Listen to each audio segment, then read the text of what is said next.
Left jab, uppercut, leave you laid out on the floor. Try to duck and roll, hit and miss. Now you counting stars, should've practiced more. Should've hit the mask, get out there more. Claim that you're the best. You gotta show me, son. Actions over words, baby boy. Is you real or what? Talking way too much, world come. Back sports, talking way too much, world come. Back sports, talking way too much, world come. Back sports.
WCS back on the Boulevard once again.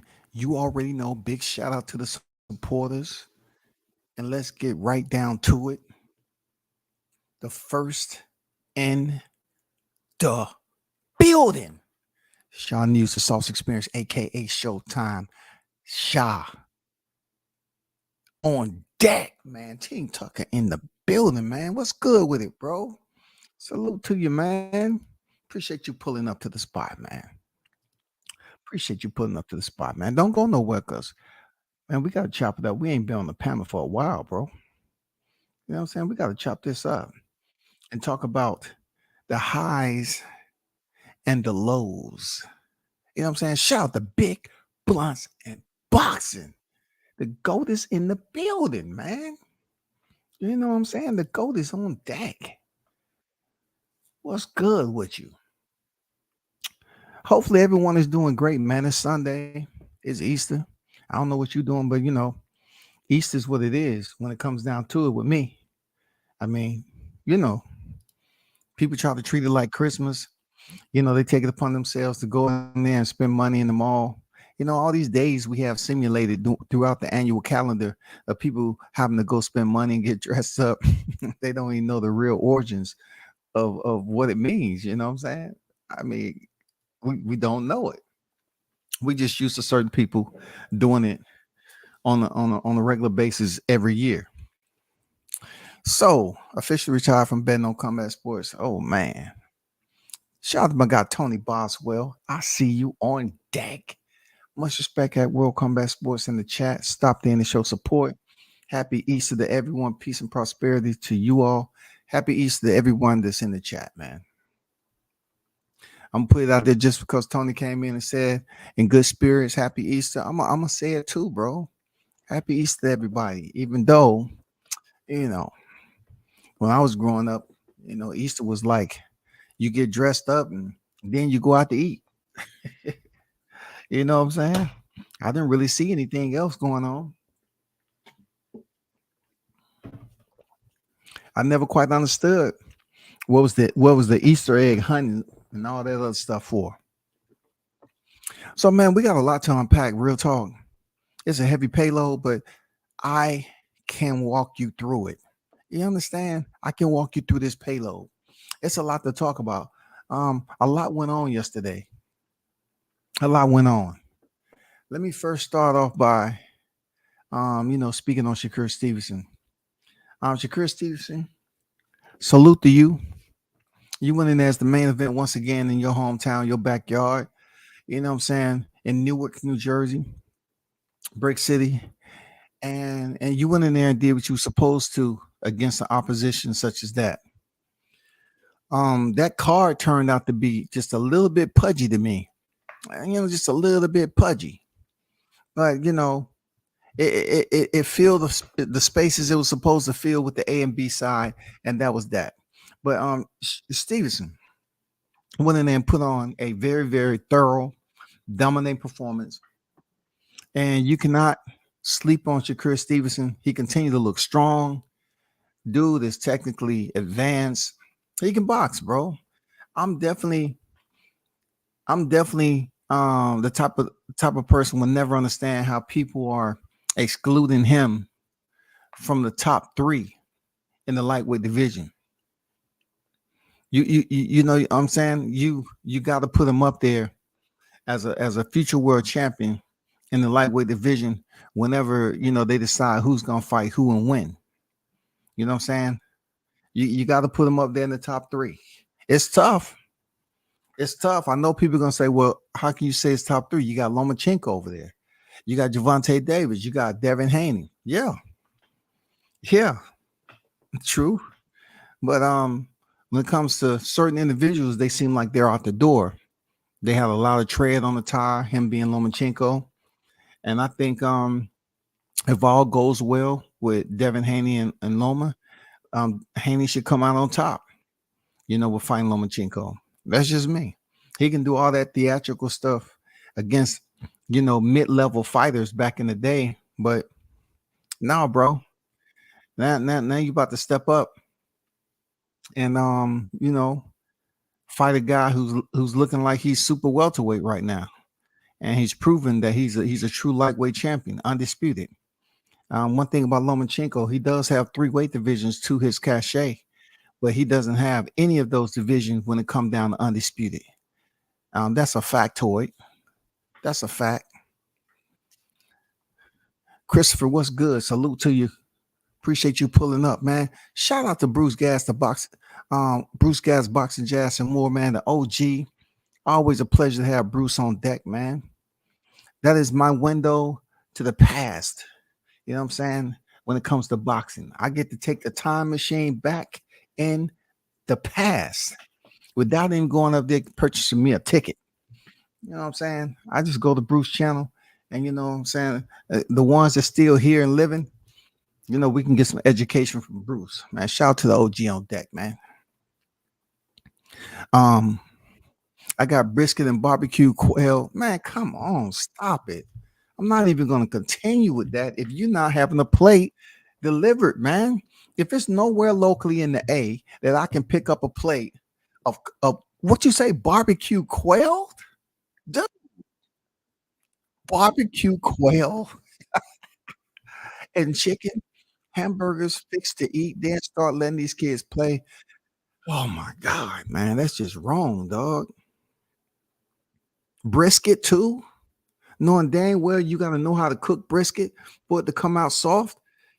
Hey, you're going to throw all that up here on a Sunday, man? Some of us got close to freaking eating dinner. You're talking about brisket and barbecue quail now. Come on, Tony. Dang, bro.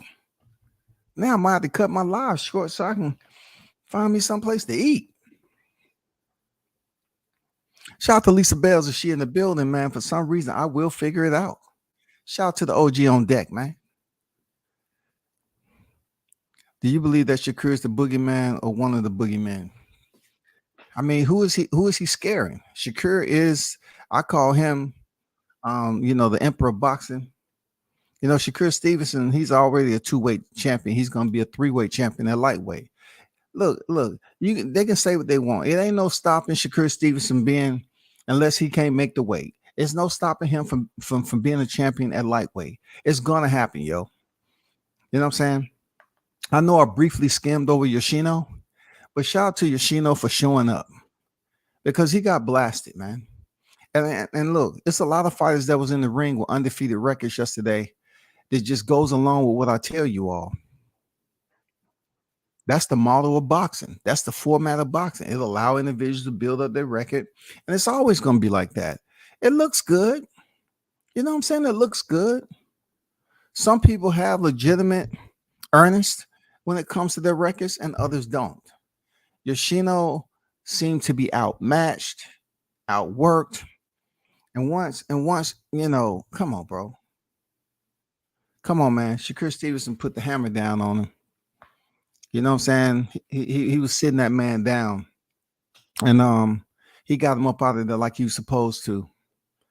Now, I'm gonna be honest with you, WCS will tell you, I'm not really patient with waiting around to figure out what happens after Devin Haney and Lomachenko and Javante Davis and Shakur and Frank Martin and Keyshawn Davis.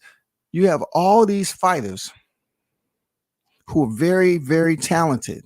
And we're back to the Fab Five in the lightweight division. You remember when T.O. used to be there? You remember when Ron Garcia used to be here?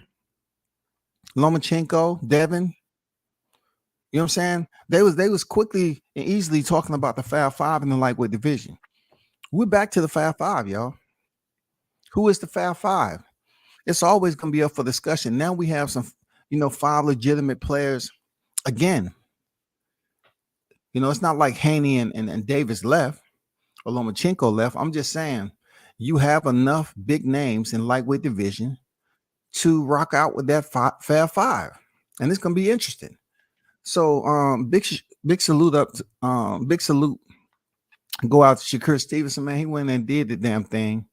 Looked very, very sound, polished, continued to show his ring IQ, man. He's just a great all-around boxer. I don't know the entertainment value that he gives to everybody, but he knows what he's doing in there. He's extremely competent inside that four-corner square. You know what I'm saying? So he knows what he's doing. I just want to see him go in there. Go in there next and fight somebody that want to fight him. That's a top name. Now for Keyshawn, shout out to Keyshawn and Shoo and Jared. Shout out to my boy Troy. Troy Isaac went in there and picked up his I think it was his 9th victory. You know what I'm saying? Top Rank has a lot of young, strong fighters that's coming up. So shout out to the Transformer. Shout out to Shoo, man. Shoo keep getting better every fight too. Yeah, everybody over there Top Rank is gonna have to test themselves sooner or later. Real talk. You have to test yourself sooner or later. Brad Goodman is not going out here looking for opponents. You know what I'm saying? At an abandoned parking lot.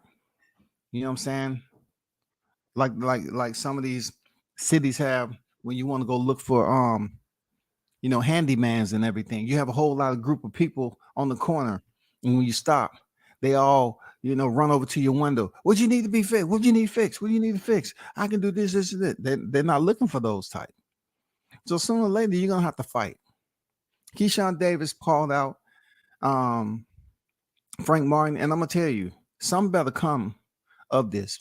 Something better become of this because Frank Martin is being fast tracked, and he's over there in the silhouette of Errol Spence.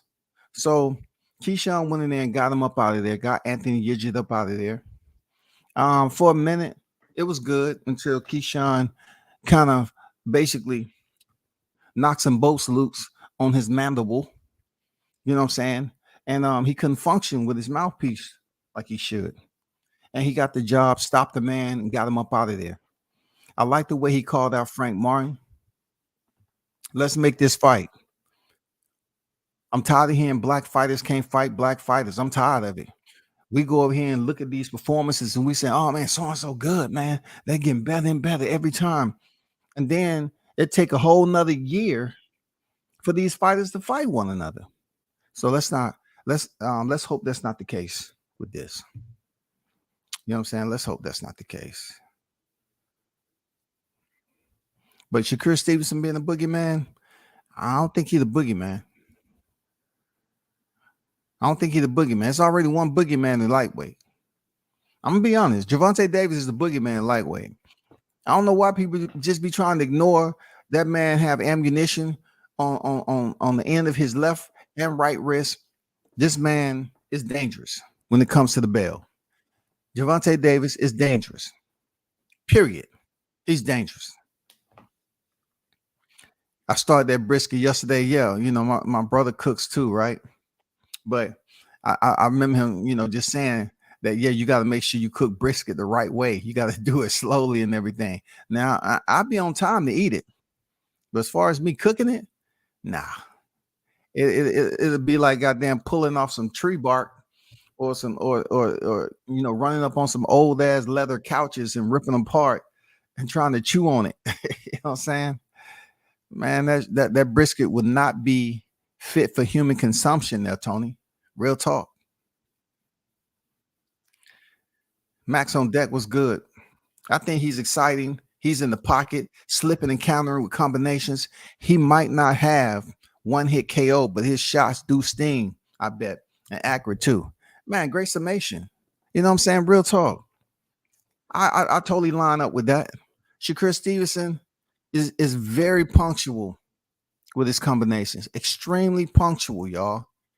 This man is extremely educated in what he's trying to delegate to his opposition. You have to salute this man for that. Look, I'm gonna be honest. It's people that's complaining about Tank, and going out here knocking people out. But yet, when it comes to the sweet signs, it deals with what? Boxing. The sweet signs deals with boxing. If God bless you with the power, to mix that ingredient into the sweet science, that's the entire package that people looking for. Technical skills and power. Not everybody has the power, but they have enough power to do damage on certain opposition. And we all know, once again, I put it out there, fatigue will usher in a knockout. You break down your opponent, they start to change up mentally, start to get a little desperate, fatigue sets in and everything.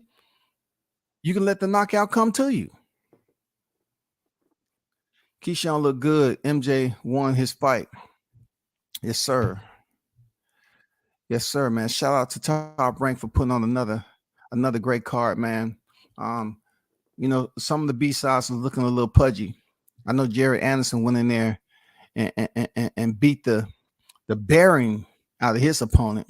That dude was just doing some crazy off the wall stuff. Like he was breaking character in there. Jared was they punished him so bad. You know what I'm saying? All that muscle and everything. Old boy was talking to a corner that wasn't even in the corner. They was in the other corner. You know what I'm saying? He started talking to the audience. Jared was putting them paws on him. He was putting them paws in there. He was undefeated too. That just goes to show you Jared Anderson's changed levels, man. He's changed levels, bro. Him saying he's the best heavyweight, I don't see him getting past Tyson Fury. No, I don't see him getting past Tyson Fury. I know it sounds good to say you're the best heavyweight, bro, and you want that to be the stamp of approval. But I don't even see him getting past Wilder. Seriously, I don't. Wilder's power is different. I don't see him getting past Deontay Wilder. I don't see it, bro. Deontay's been in there with plenty boxers. And look what happened to him. Lay me down to sleep. Lay me down to sleep. Cut the music. Lay me down to sleep. Haney, Shakur, Keyshawn, and the rest are teeny boppers. You're not great if you skip your competition. Well, I can tell you like this, Martin King. Shout out to Martin King on deck.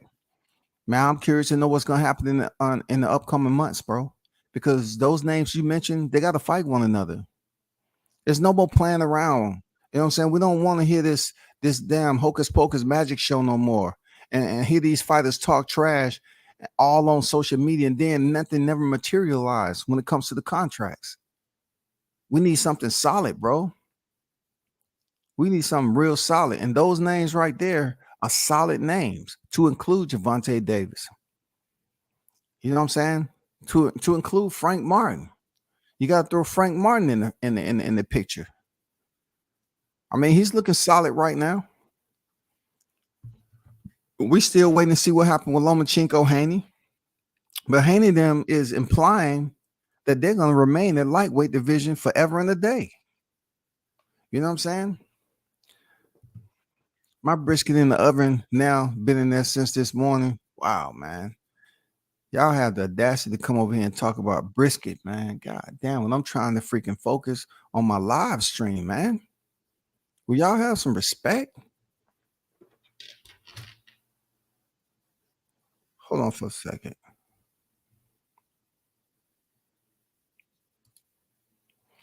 I'm trying to focus on my live stream. They talking about freaking heating up brisket and everything else, man. Damn. Bill's Boot Camp, what's good with it?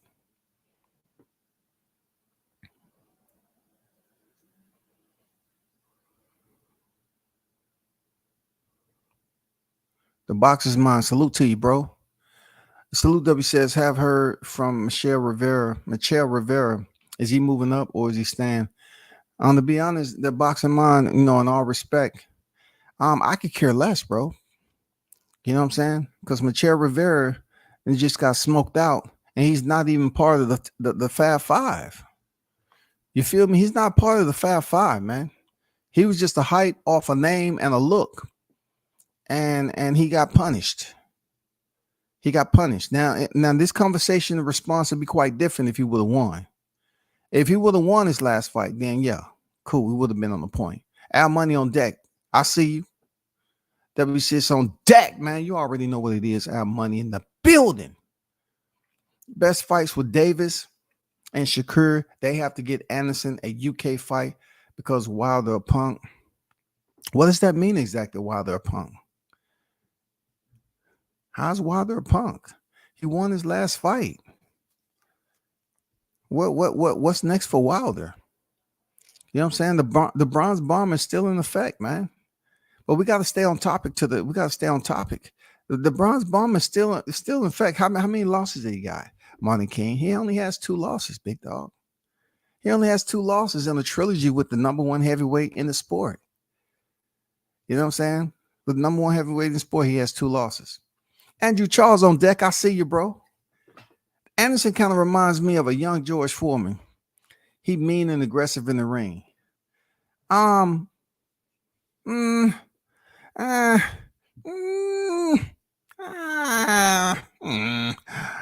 got to channel my Brian Custer. I don't think. Well, I'm trying to bring it. A young George Foreman.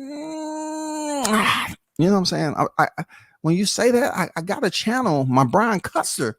I got to get my falsetto going. I don't know about that, bro. I mean, the competition that he has fought and got up out of there, cool. Come on, let's be honest. George Foreman was on a whole nother chopping block back then. That dude had the axe for hands. This dude had the axe. Come on, man. We still hating on Wilder, dog. They need to stop talking on Twitter. Then Spence got everyone thinking tweeting the new wave just got to have any control over his career.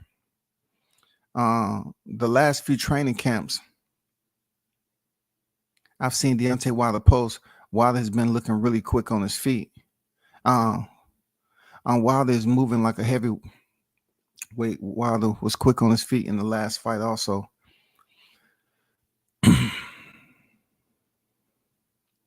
Wilder says he's fighting 3 times this year, but he's not fighting but 1. Bet he's not in Saudi. Skills Challenge is signed. Badu Jack is signed. I see it how I see it. Wilder all talk. Yeah, for sure, Andrew. You already know it, man. But I'm just saying, I just got to take a little bit more time and figure that out because I don't see it. You know what I'm saying? I gotta go call up some people. Hey, Ray, you got a minute, buddy? Yeah, Stevie, you got a minute? I just want to show you something. Somebody made a comment in the live chat. I just want to talk with you 2 guys and see if you see the same reflection. He says in Jared Anderson, he sees George Foreman. Give me your take. If you say otherwise, I'm rolling with y'all. Y'all my dogs. You know? Okay, you don't see it. All right, cool. That's what I thought. DJ7, what's good? So shout out to Shakur Stevenson. He did what he's supposed to. He destroyed the man. Shout out to Jess Ban Rodriguez. All right. I always got to give Jess Ban Rodriguez his props. I like the little guy. You know what I'm saying? I like Jess Ban Rodriguez. You know what I'm saying? Jess Rodriguez, I already told you on other live on how that whole scenario played out. Him moving up from fly, you know, even lower than that, he moving up to face Carlos Kudras when Sor Rungvisai fell off of COVID. He went in there and defeated Carlos Kudras and went on a hell of a run. He picked up the vacant WBC title, right? That was vacated once Juan Estrada was elevated to franchise champion. So therefore, Ban Rodriguez came in there and they said a star was born, man. He went there, even though Carlos Kudras, he wasn't considered a big deal, but a big enough deal for Ban Rodriguez to get some momentum off of. So he defeats him. Rungvisai comes back in the picture and he defeats him and stops him. We're talking about Rungvisai is, come on, bro, well respected. And this was at the super flyweight division. So he beats Rungvisai, stops him, and he drops back down. So he decided, you know what? I mean, his people decided, hey, let's put Ban Rodriguez in there for another title shot up the road. And not to mention, this guy won the vacant WBC title June of last year. So it's been about 10 months, right? He comes back on deck and fights Christian Hernandez for the vacant flyweight WBO title, and becomes a 2-division champion in 10 months. What? Man, come on, bro. Come on, man. That's rocket ship type shit, bro. Man, shout out to Ban Rodriguez for doing the damn thing, bro. I mean, I gotta give him his props, real talk. I gotta give him his props. Seriously. I gotta give him his props on that. Let's get to Fundora. Sebastian Fundora. When I saw him walk into the arena, you know, he was walking like my granddaddy on my mama's side. You know what I'm saying? Grandpa was freaking tall. You know what I'm saying? That's where I got my height from. But Fundora's walking in there like he had already had both of his knees replaced. And he was waiting on the part to come in. So they had filled it with some freaking cardboard, styrofoam, you know, all those little soft substance materials, and threw some Gorilla Glue up in there. He was walking like he was slow. Like he was barely making it, bro. He was 20-0 walking into that fight last night. He was 20-0, y'all, with 13 knockouts. I always tell people, and shout out to my guy Jamonte Clark over there in Cincy. I thought Jamonte Clark beat this dude already, but they gave it to Sebastian Fundora with a draw. They should have gave it to Jamonte Clark straight up, split decision, majority decision, whatever. They should have gave it to him, right? They should have gave him the win. Then he goes in there and fight Daniel Lewis. Daniel Lewis was touching this dude up. He went the distance with him. But let me give you some stats on Daniel Lewis that I'm on record as saying this several lives ago about Daniel Lewis. Look at Daniel Lewis' stats. Daniel Lewis is 5'10", 71.5-inch reach, y'all. 5'10", 71.5-inch reach. And he was touching Fundora up. Fundora is 6'5.5", 80-inch reach. And he let a guy like Daniel Lewis touch him up. I'm talking about he was touching him up something serious. He just didn't have enough power to really start to degrade that man's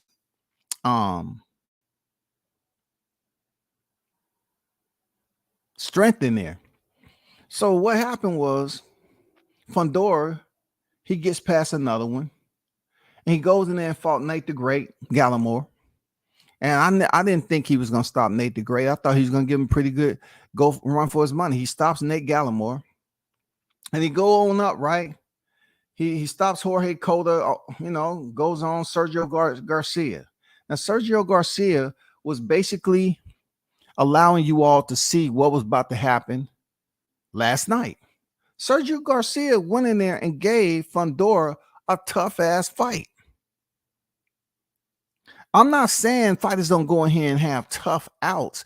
I'm saying that when a fighter isn't improving, not just the fighter stepping up their competition, when you have a fighter that's not improving.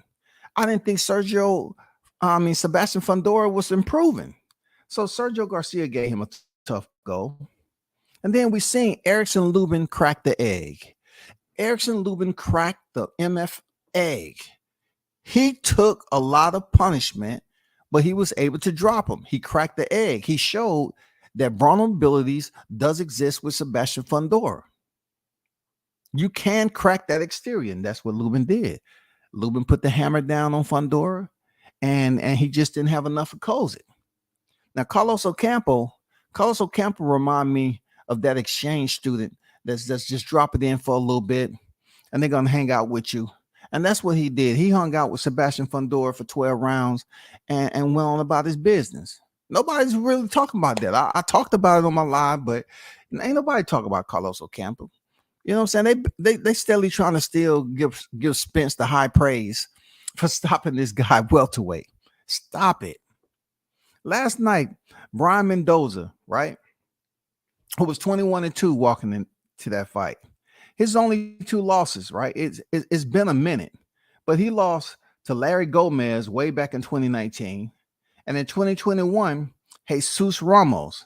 Now, you take September 2021 to now, that's not that long of a time to come off a unanimous decision loss. And his biggest, win, so to speak, that everybody was buzzing about was Jason Rosario. It's something about Jason Rosario. He came in here with 3 losses, but people still consider him and his name to have value.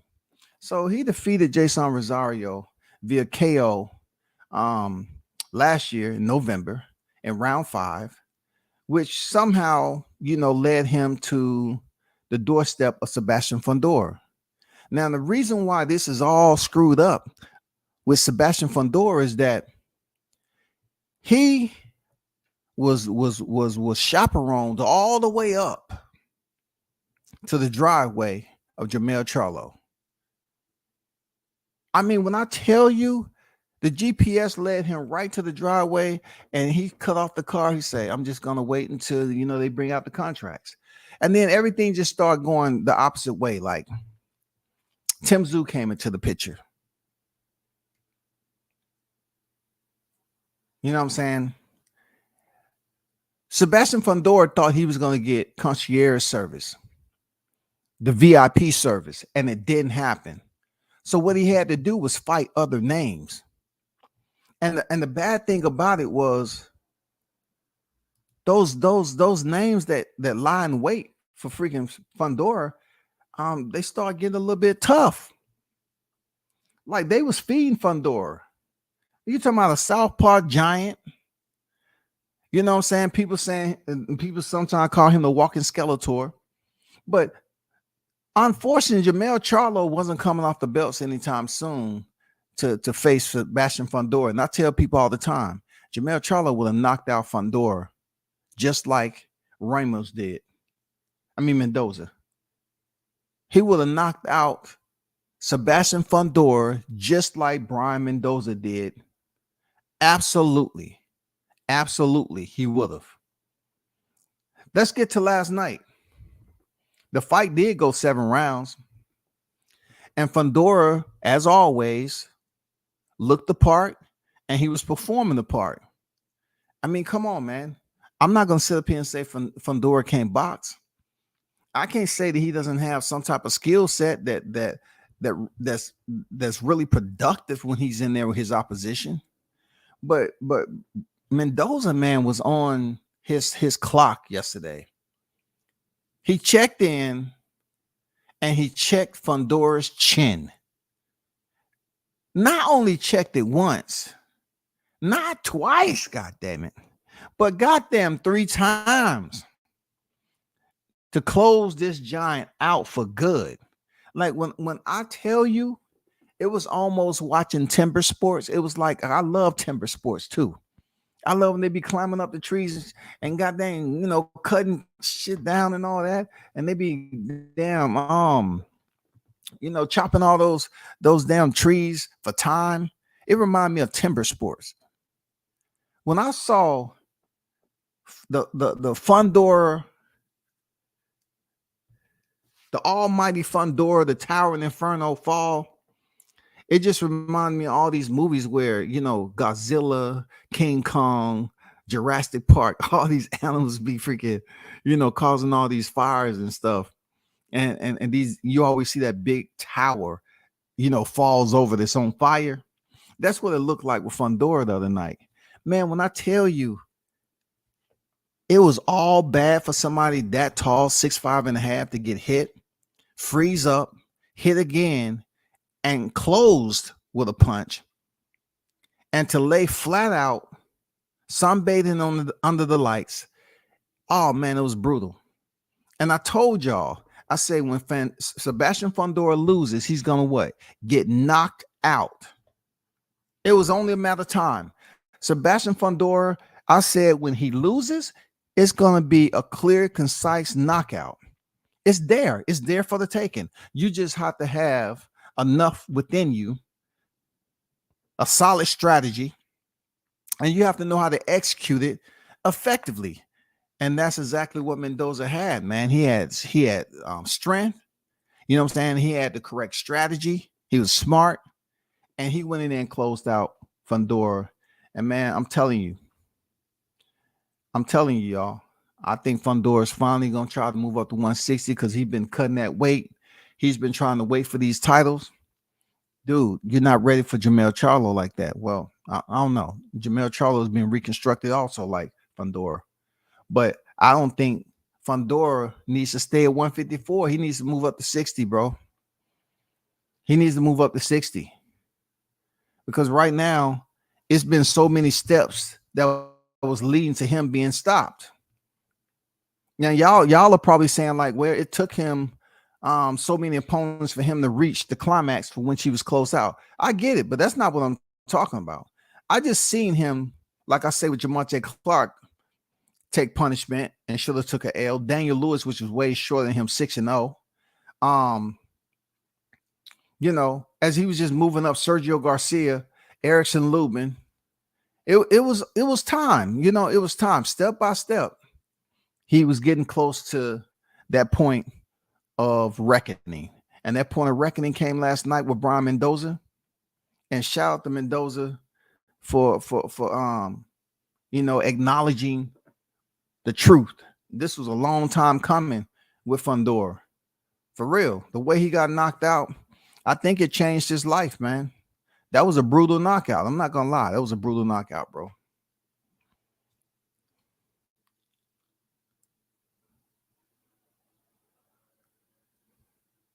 Anderson needs to fight contenders now. No more easy wins. Talk to him, Bruce. He said no more easy wins. Talk to him, man. Shout out to Deion Washington, my guy in the building, man. Make sure they don't freeze Mendoza out because he effed up the money. Yeah, man. It was only a time. Look, it was only a matter of time on the clock before Fundora end up stretched out. 6'5" timber. Wow. Dude was out. I got proud military. Fundora, shit, his position of attention on his back was tighter than us standing up on our feet. I say, dang, his body locked and cocked and ready to rock. You know what I'm saying? So Fundora, all I had to do is throw him on some dress blues. I said, hey, he's ready for inspection, sir. He's ready for inspection. He's already locked and cocked and ready to rock. He's at position of attention. Why is he laying on the canvas? It's just, you know what I'm saying? Just trying something new. You know what I'm saying? He looks like he sleep too, but hey, just let me know when you want him inspect. You know what I'm saying? I get him up. He'll be a little groggy, but I get him off the ground, sir. Aye, sir. Man, I'm just messing with you, Fundora. God damn, dog. You got to move up, man, with that 80-inch reach. You got to go to 160, bro. You keep hanging down there looking like skin and bones, bro. Man, it's over. It's over, man. You know what I'm saying? I don't know. You only got one loss down here. You know what I'm saying? You got one loss, and it's via knockout. I'm not gonna cast you out like that and jettison the fact that you don't, like you don't have skills. You got skills, big dog. But it's just the way you look. It just seems like you should be weighing more in life. So it may be healthy for you just to move up to 160. That's all. Wusa, I'm going to enjoy the day. Spectacular boxing event. Arguably two elite boxers, Steven and Keyshawn, beat the brakes off Frank. Man, you say both of them beat the brakes. Oh, shoot. I want to see one of them fight. You know what I'm saying? I want to see one of them fight him. Big George, the gentleman, went out there and laid a heavyweight egg. He did the stinky and the chicken leg. Shit. Dang. Tyrese on deck. Salute to you, brother. Fundora was exposed a while back against a rugged foreign boxer. He don't have finish capability to me. Well, before now, the damage that he inflicted on Erickson Lubin, bro. People would say otherwise. That Martin King. They, I know Erickson Lubin had the wrong game plan, but man, he knotted Lubin up. And Lubin's tough, man. He knotted him up. I don't know how many regions, the left or right hemisphere, that consisted of full-blown hematomas. It was too many to count, bro. I mean, people was running that Martin Lawrence meme all over social media when it came to freaking Lubin. That's just messed up, dog. The day before yesterday, IB told me to put money on Mendoza. And I asked a few panels, but they said different. It was ugly, but he got the job done. Man, I'm gonna tell you, he know his bet, man. I ain't gonna lie, man. He knows his bet, man. You gotta tread lightly if you betting against IB, for real. He gave me a 2-for-1 special. And that's all it took for me never to walk up to that drive-through again. I say, not again. You're not gonna get me for the okie doke that easy once again. I'll give you 2-for-1, man. Man, hell no. But Mendoza, man, you got to give a shout out to him. He did what he's supposed to do. You know what I'm saying? Mendoza did what he's supposed to do. He went out there and fought a very smart fight, and he further exposed Sebastian Fundora.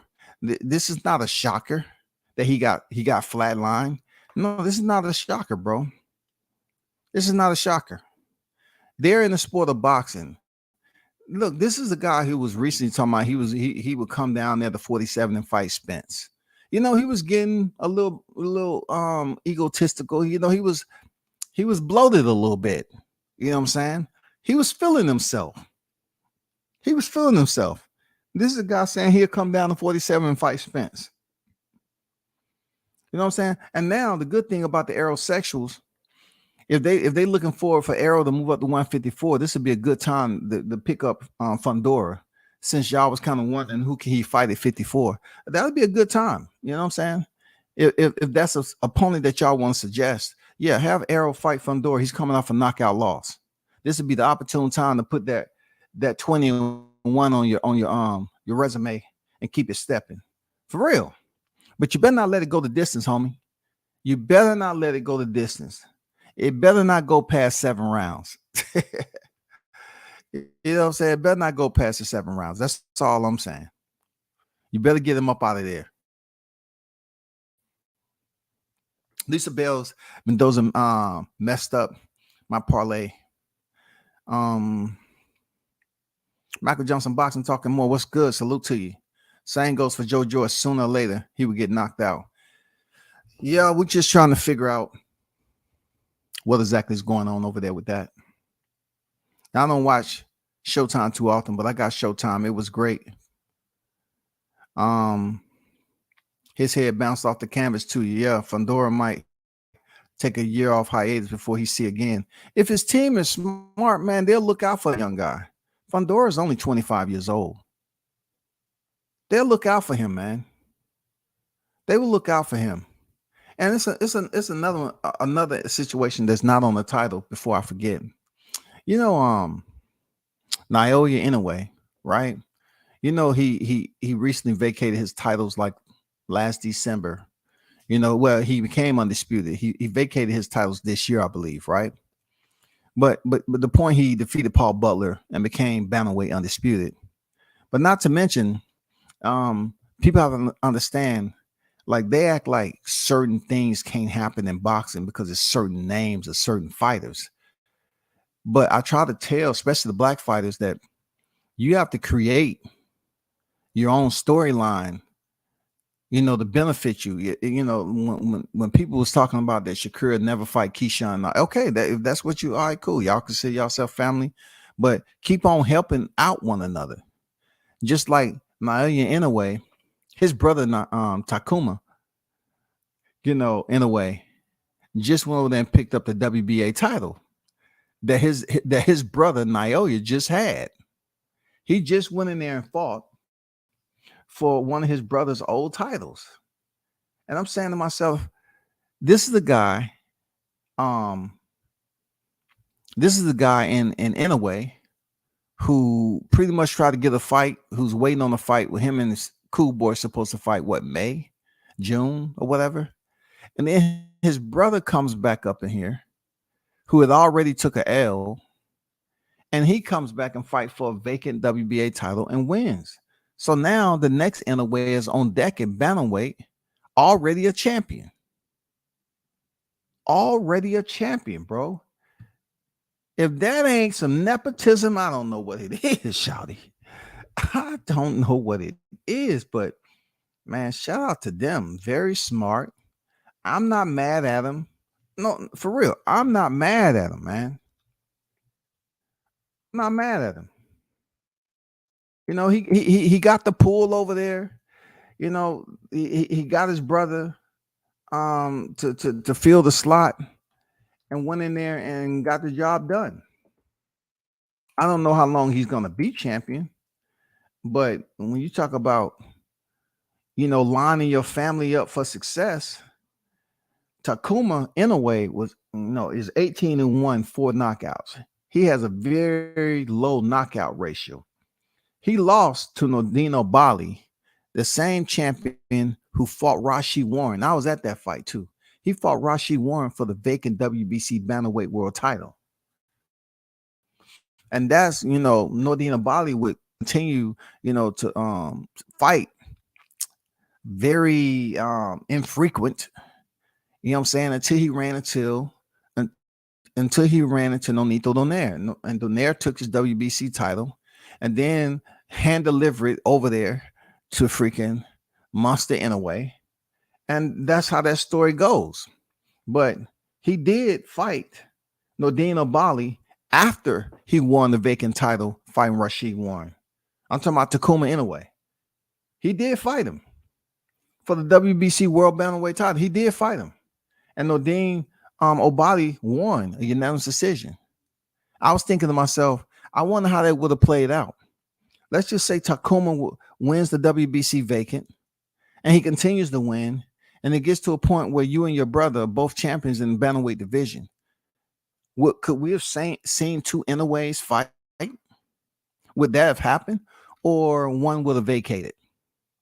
That's just something that interests me. Like, he fought Nordino Bali. What if he would have won? I'm just curious to know if he would have, got to a point where, hey, big bro say, hey, what you gonna do with that title, man? We can make some money together. Let's fight for the undisputed. Let's fight for the undisputed. Let me go over here and get goddamn Casemiro. Nah, Casemiro, they got into a big ass blown up argument. But let me fight Paul Butler, get that shit. And let me finish taking the easy route and I'll come back and fight you. You know what I'm saying? I'll come back and we can fight for undisputed, and we'll both make money. That's just something that crossed my mind all the time when I seen him fighting for this title. I said, I wonder would he have if he would have stayed and won the WBC title against Nordine Bali, could he have kept it? But now he has the WBA bantamweight title.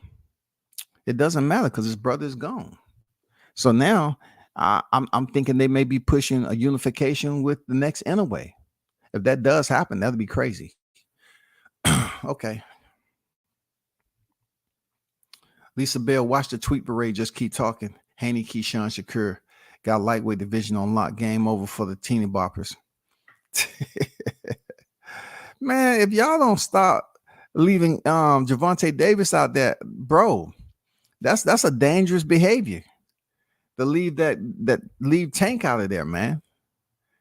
Like I know it sounds good to group them all together. I'm not talking about you specifically, Martin King. I'm just saying the people that's speaking about this, it's easy to group these guys together. Easy. But you cannot ignore that Tank is doing pay-per-view and he's still putting dudes to sleep, man. That's all. That's all I gotta say. He's still putting guys to sleep. All you gotta do is ask Hector Garcia, man. He was the first quota filled in 2023, and next is going to be Ryan Garcia. Fundora was pitching a shutout to that hook. Fundora was doing excellent, as Fundora does, man. He does what he does, you know what I'm saying? But people know he starts to falter a little bit in the mid to later rounds. This got to be the laziest unified champion ever. Spence fights every 3 scores instead of 60 years. It's 60 months. Hey, man, be patient, man. There's people sitting out there biting their fingernails right now. Be patient. As you're looking at the thumbnail, y'all, Fundora, following this loss, needs some type of reconstruction. You know what I'm saying? They have put his head on the tree of life, and they're trying their best to grow another Fundora. Plenty of them. You know what I'm saying? Bring him in at 6 feet. You know what I'm saying? And, shorten that reach a little bit to 76 inches. Give him a little bit more muscularity with his physique. A shorter neck, because we know a shorter neck is better. When you taking, these punches. And, put some shock absorbers and make his game, his jawline titanium reinforced with those mandibles. All you gotta do is put some shock absorbers on there, right? Make it punch proof and reinforce those mandibles with titanium plates. If you're able to do that and reproduce that Sebastian Fundora with these right here, the list that I put up there, I think he'll be a much better fighter. I think he'll be extremely dominant. You know what I'm saying? He can't just do it at 6'5.5". The 80+ inch reach. Your arms are too long and you have joints. And no, bro, you're not the fastest fighter, and you can't build up a chin. I know for a minute people was telling you, oh man, anybody who faces you, they're gonna have a problem with that height and reach. No more. No more, bro. They have learned how to close the distance on you. They have learned when to close the distance on you. And Mendoza proved that last night. You know what I'm saying? He proved it, bro. Samad on deck. I see you. Appreciate WCS. I learned something new about Inoue with that topic. Yes, sir, man. I try to judge Tank correctly. I'm the biggest fan because I'm crucial. Man, Tank is that dude, man. You know what I'm saying? Tank is that guy. Let's talk about the last topic, man. Is very, very important. Is groundbreaking. You know what I'm saying? Is extremely groundbreaking, man. It just goes to show you how and why I love MMA the way I do, because first of all, they allow us to be treated to the best fight the best. Israel Adesanya, like I mentioned not too long ago, he was able to face his nemesis from the neighboring sport of kickboxing. He was able to face an adversary that had twice before KO'd him. I mean, dropped him, beat him. And it seems like the old term comes up of somebody having your number, somebody being the alpha. And one thing about Adesanya, he remembered when he was knocked out, how, Alex Pereira was standing over him and how his son came in there and emulated Adesanya being knocked out. And I know that sat with Adesanya for a long time. Even when he was in the UFC, even when he transitioned over to the UFC, he knew sooner or later that Pereira would probably come over there, right? So Adesanya goes in there with 24-2, you know what I'm saying, 13-2 in the UFC. And he steps in there with Pereira, who was 7-2 MMA, but only 4-1 in the UFC. That one coming at the hands of Adesanya. If you all didn't watch the fight last time, when he finally stepped in there with a fighter like Alex Pereira, who was fast track. When I say fast track, it's just like they doing David Morrell. Okay. This guy barely had any, fights in the UFC, but it doesn't matter. Mixed martial arts is not like boxing. They don't have to have 15 to 20 fights to get a title shot. If you, that guy, and you have that history, you know what I'm saying? You don't need a lot. They'll put you in there to see what you got. Let's look at when he initially transitioned over. He fought a guy named Rob Wilkins. You know what I'm saying? And both of them had 11 victories in mixed martial arts. From that fight on, Israel Adesanya would go on to fight the names of Marvin Vettori, Brad Tavares, which is very tough, Derek Bronson, the legend himself, Anderson Silva, and then step in there with Kevin Gastelum, Robert Whittaker. When he got to Robert Whittaker, at that time, I was on record as saying I don't think that Adesanya would still be undefeated. By the time he gets to Robert Whittaker to fight for the title, I don't think he has what it takes to be undefeated and stay clean and work his way to a title shot. I was wrong. He went in there and fought Robert Whittaker in October 2019, and he stopped him. I couldn't believe he stopped him in the second round, bro. I'm saying, okay, here we go. The UFC, that's what it's known for, right? They put him in there with this monster they've been trying to get a title for the longest of time. Yoel Romero. This guy's a freak of nature, bro. Everybody know about his Olympics. Everybody know about this Cuban. He goes in there and goes the distance with Yoel Romero, man. And I thought for sure Romero would run over him. But the crazy part about Romero's game is that his wrestling is so high level, but it seems like he never worked on his grappling game. So if he do get the takedown, all he does is try the GMP, ground and pound. So he moves on to another big dude, Paulo Costa. And I thought for sure Paulo Costa would be the guy who give Adesanya the style he's been yearning for. And no, he stops him in round 2 and also violates the man at the end of the freaking fight. So now, with all the talk being said, right, y'all? All this talk, Yoel Romero, Paulo Costa, in between time, people are starting to hum a little bit. They starting to say, you know what, man, with John Jones being out of the sport, Adesanya started to talk like, I want John Jones. I F him up. I'll do this. I'll do that. And Jones would talk here and there and be like, come on, man. It takes more than us, looking similar. I even said that'll be the biggest fight. That'll be one of the biggest fights ever in UFC history. If Israel Adesanya fought John Jones at 205, I said it would be the biggest fight in UFC history. if those two in their prime champions will have fought one another. If John Jones, the light heavyweight champion, and Israel Adesanya, the middleweight champion, they will have fought each other in their prime, undefeated. You know what I'm saying? It would have been one of the biggest fights. It didn't materialize. So what he does, he goes up and fights Juan Blachowicz, a pretty big 205er, and he loses via decision. He loses. Juan Blachowicz took advantage of Israel Adesanya's skinny frame, somewhat like the Sebastian Fundora situation, and he was able to earn several takedowns. He fought a smart fight.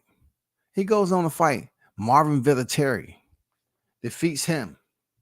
Not to mention some of these guys, right? He's fighting a second time. So he gives Marvin Vettori a shot. Otto Paulo Costa defeats him again.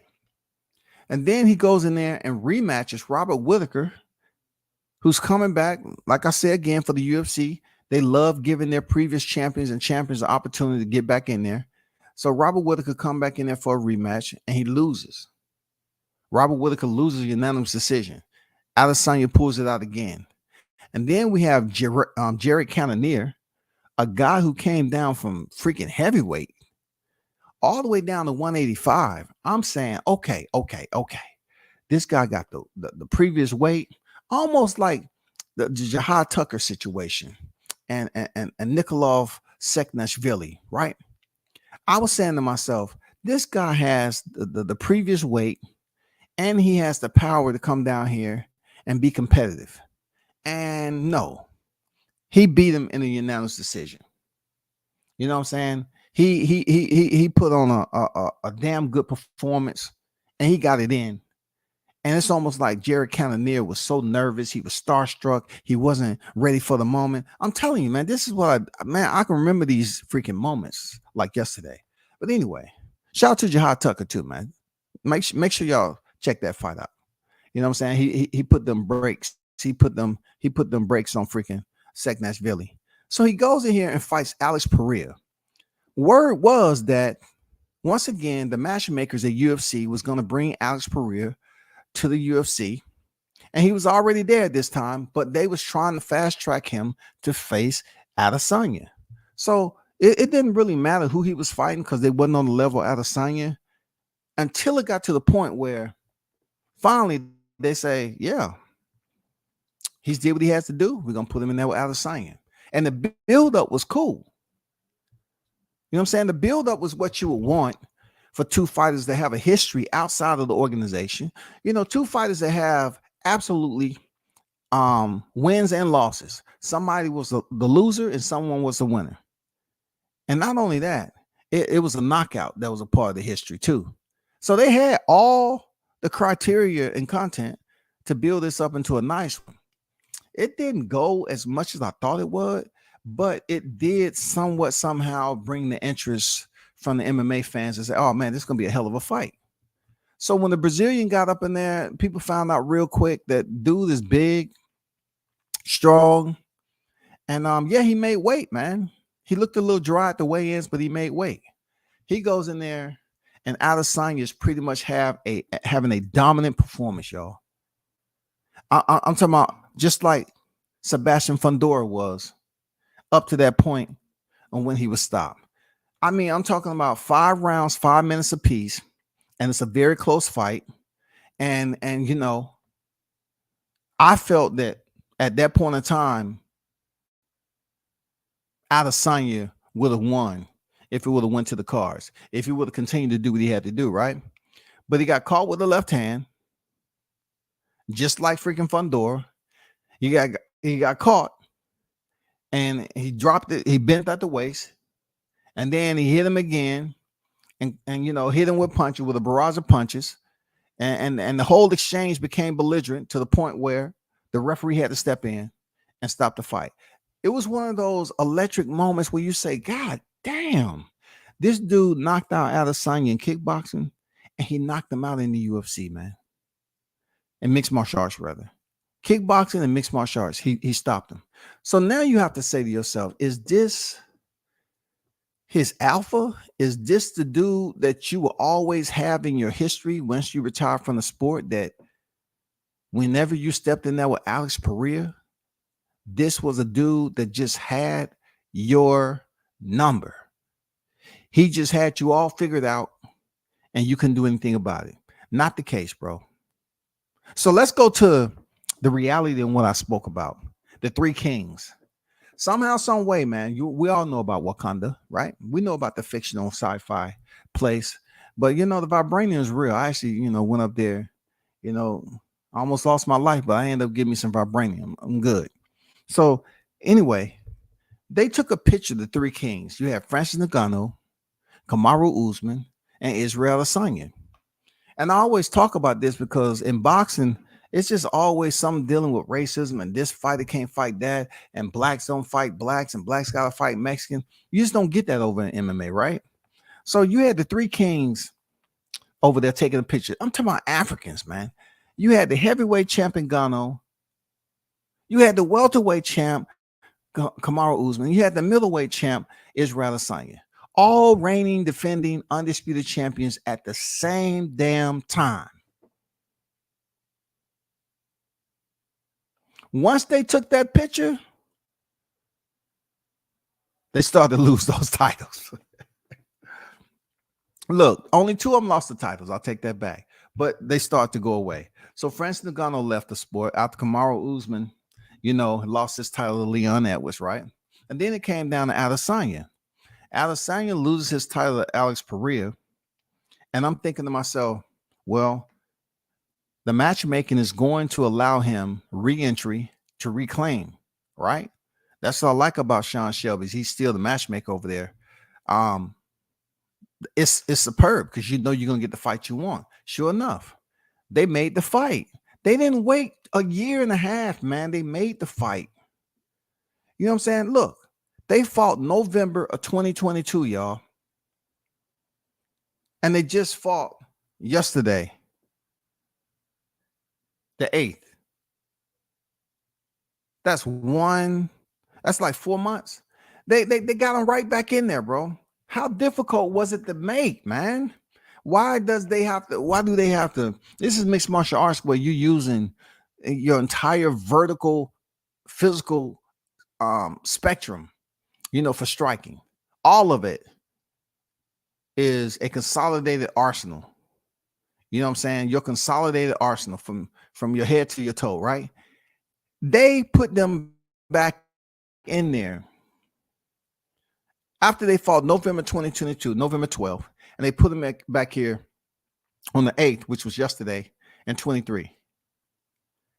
Adesanya goes in here, and he's put in a position where he backs up against the cage, and a sequence happened that Pereira said he did not do when he closed him out in their previous fight. He said he could have landed a knee. He could have made it a whole lot worse. So this time when he pushed Adesanya up against the cage, Pereira landed a punch, another punch. Adesanya started to fold over. He hit him with a knee. It doesn't seem like, it doesn't look like it landed flush. He hit him with a knee. And then another sequence that happened in their first fight was when in the first round, Adesanya ended up hurting him with a right hand. So Adesanya lands a right hand. Pereira's hurt. He lands the left. Down goes Pereira. And he gets partial top position and lands some hammer strikes, and freaking Pereira's out cold. Now, it's not like it was impossible that he couldn't hurt Pereira, because he did in the first fight. He hurt him in the first fight. He did. But in this rematch, he finished him. Because the first time he hurt him in that first fight, it was at the end of the round.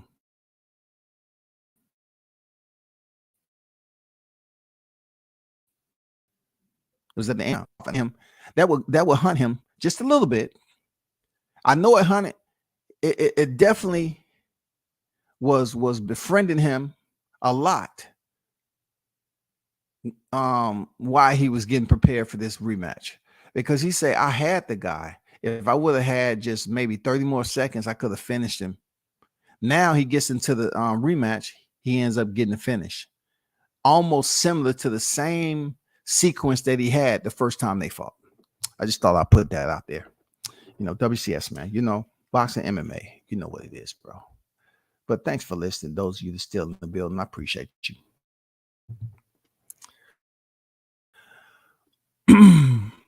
But shout out to our Israeli. Shout out to you, bro. Shout out to you. You did the damn thing. And not only that, to close that out, he made history. He's the first fighter to become 2-time middleweight champion, man. You know what I'm saying? That's just legacy right there. While over here in boxing, you have stories upon stories upon stories upon stories. They love telling stories. But see, over there in mixed martial arts, they're writing stories. For real. Over in boxing, they're telling stories. It's a difference. You know what I'm saying? You can tell a story all day long, but if you can read about it, it's going to sit with you a lot longer. You feel me? I didn't see it. What's going on, King Mitch? What's good? They set Mendoza up to get clipped by Jesus Ramos.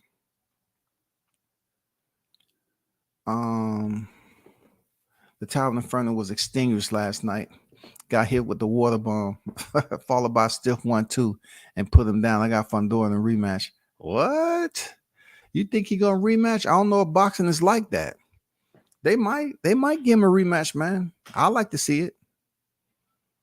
I like to see a rematch. What are you talking about? You'll never box, bet on boxing again. You said you weren't gonna stay away from the Spence situation too, but you revisited. You signed right back up, man. Went through the orientation and everything there, Blunts, and got right back into the desk. Hey, excuse me, I got my hand up. Yeah. Do you believe that this time around that Errol Spence, Terrence Crawford definitely gonna happen? Because when I was here last time, I did, drop out. Okay, I got frustrated, but I feel I should just come back and try to, get my credits. Okay, I'm returning, get my credits. I just want to ask you, do you think the fight gonna happen this time? Because I just need some motivation to stay in class this time. Come on, man. Blanche, you goddamn went back to the orientation, bro. You must have lost real bad yesterday, man. For real. Mendoza versus Fundora is coming to an undercard, a co-main event card later this year. Book it. You heard it first. Man, so you think they're gonna be a undercard, a co-main, and they just main evented? I don't know. That's kind of disrespectful. Didn't he have the interim title or something? Wasn't the interim title? Didn't he lose his interim title? If I'm not, let me see. I could have sworn he lost his interim title, bro.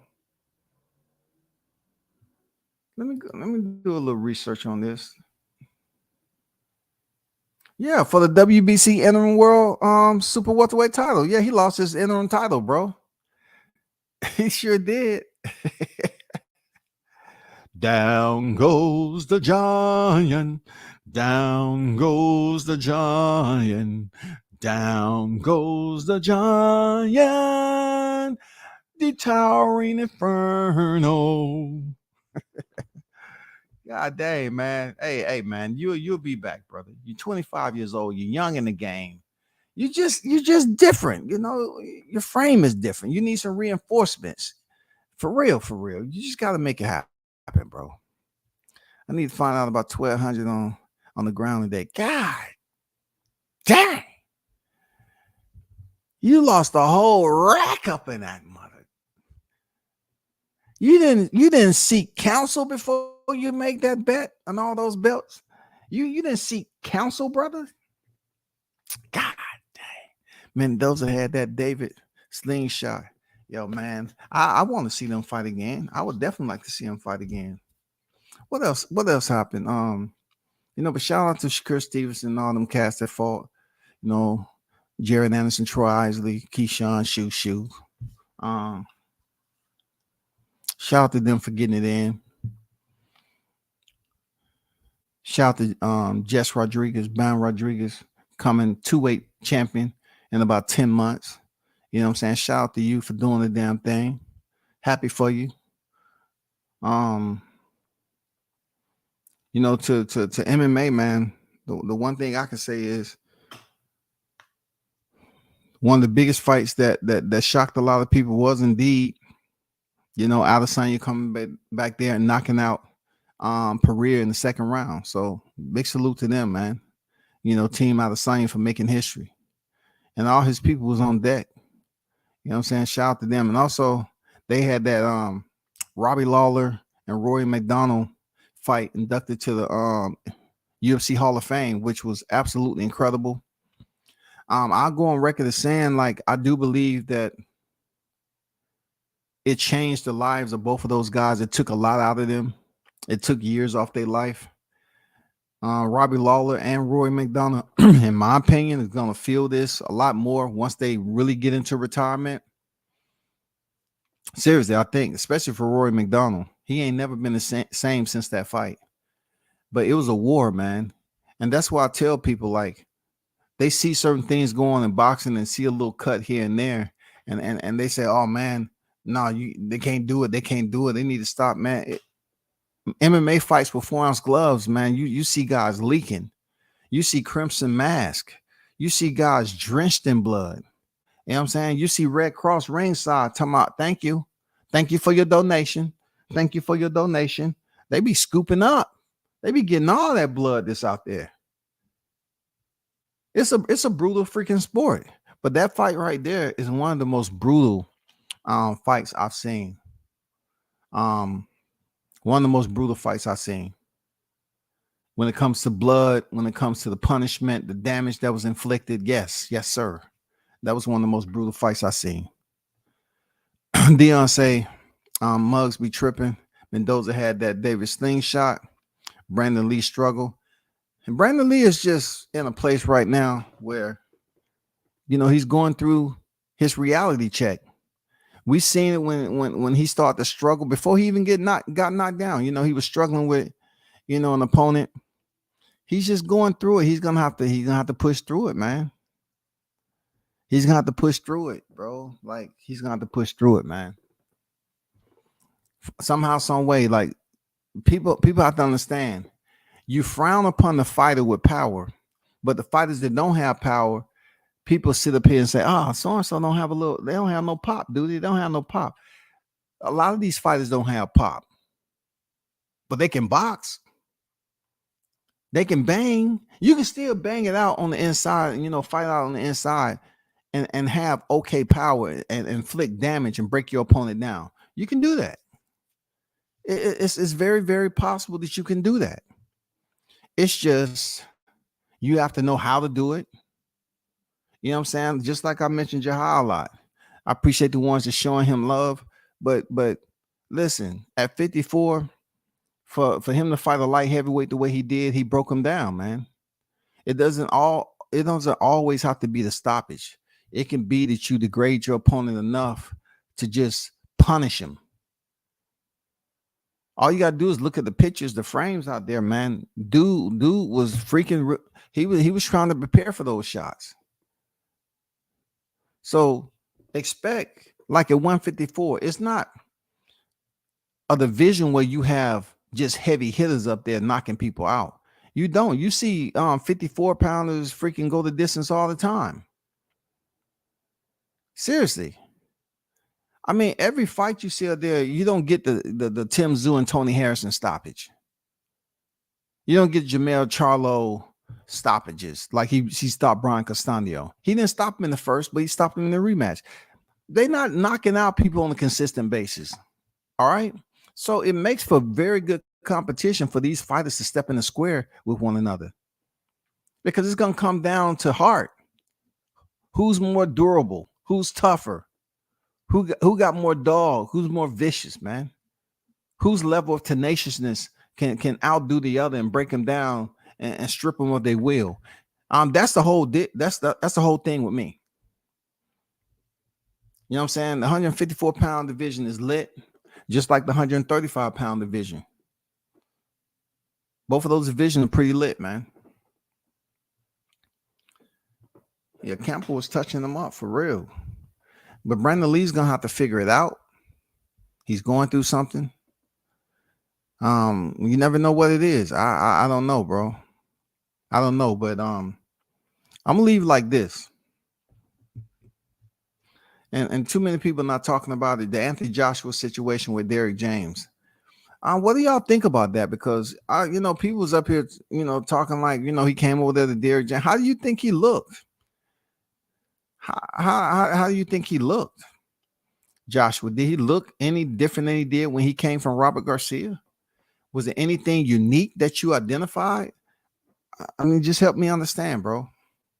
Because a lot of people just left that alone and haven't even touched on it like that. Like he came and fought and now he's gone. You feel me? Like he fought and now he's gone. How does that work again? Like, how does that work, man? Joshua just got out and people was, jumping up for joy, that he was stepping there with Jermaine Franklin, but he beat him. But no one really kind of gave a breakdown like, okay, what's next for him and Derrick James? Like, where does this go? Do they have a future?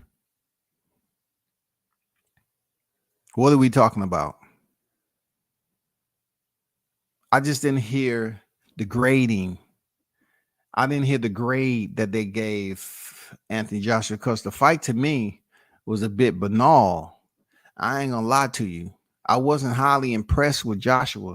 I never really been highly impressed with him, but when you getting all this media press play and you going over here to Texas and you're in the US and you weigh in the heaviest that you ever wore in your freaking career, man, come on, bro. Ain't nobody telling me that. Nah. The big baby Anderson saw yesterday stops Joshua. Dang. I can't even really go against the grain with you on that, man. I can't. Because I'm not a Joshua fan. And Joshua been looking suspect lately. Joshua been looking suspect. I don't know, man. It'll be a good fight.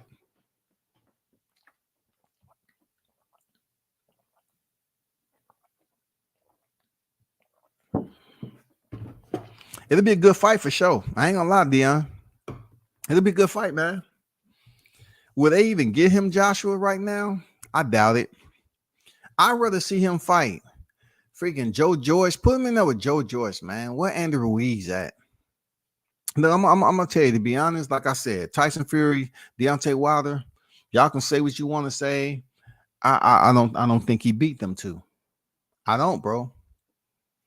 I think it's gonna be a rude awakening when he feel what he has to feel from Deontay. That's crazy amount of power that hasn't went away. And with Tyson Fury, he's just too big, too clever, too educated in that ring. I don't see it, bro.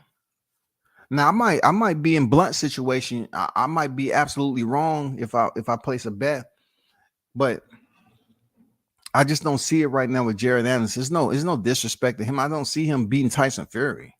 I don't see him beating Deontay. I don't see him beating Andy Ruiz. I'm not saying he can't. I'm just saying I don't see it right now. Let baby get the fight. He gone now down to AJ Skills. Joe Joyce versus Jolly Zhang is this Saturday coming up. Yeah. I like Joe Joyce, man. He should go in there and beat Zhang, but he's being fast tracked too. He's getting up there in age. You know what I'm saying? He's getting up there in age, but he's very athletic. So we'll see how that plays out. Hold on for a second.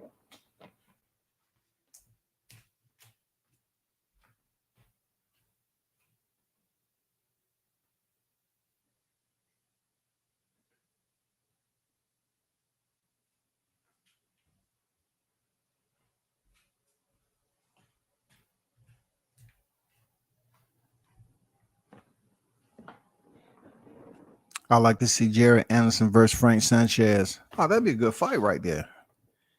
Oh, that'd be a good fight. Frank Sanchez and Jared. Oh yeah, hell yeah, that'd be a good fight. Real talk, yeah, that'd be a good fight right there.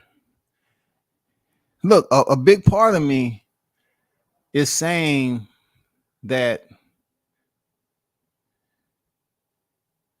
he's gonna be a world champion. I can see it, man. Jared Anderson has tightened up, man. He gonna be a world champion. But on the WBC side of it, whatever, I don't see him beating those two names. I don't see him beating Usyk. Nah, I don't see him beating Usyk right now. I don't. I do not see him beating Usyk right now, bro. And the only reason I didn't talk about it, that fight is so far away. Like, there's no way that he's gonna get that fight. But I don't see him beating Usyk, man.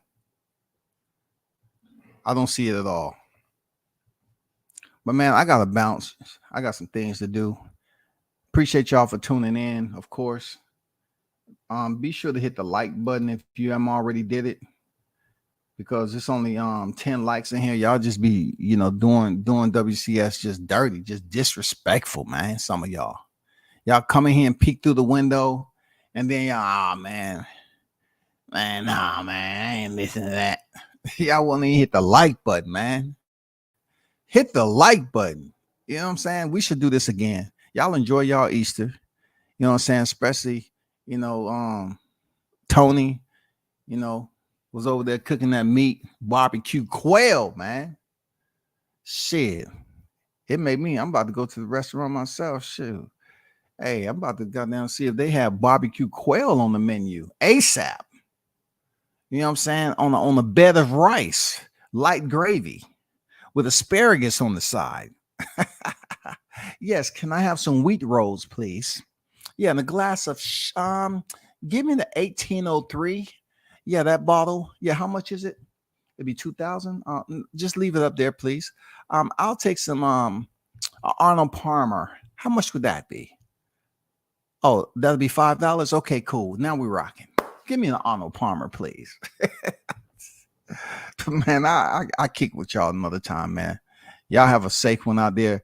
Shout out to Team Tucker, man. Y'all continue to do your thing. I know you probably in the lab enjoying. I'm pretty sure y'all enjoying family company over there. But shout out to Team Tucker. Hell of a performance, man. I saw you on TV the other day after freaking Showtime told me you was up there, VIP status. You know what I'm saying? That's what happened. They got to acknowledge. And look, it's good that Timothy Bradley finally put him on his prospect. It's long overdue. So we ain't celebrating. You know what I'm saying? It's long overdue. He should have already been on the prospect list, bro. Timothy Bradley put him on his prospect list. It should have already been there. Period. I'm not going to say who in front of who. He should have already been there, man. But turn up and tune in to World Combat Sports, man. I'm out.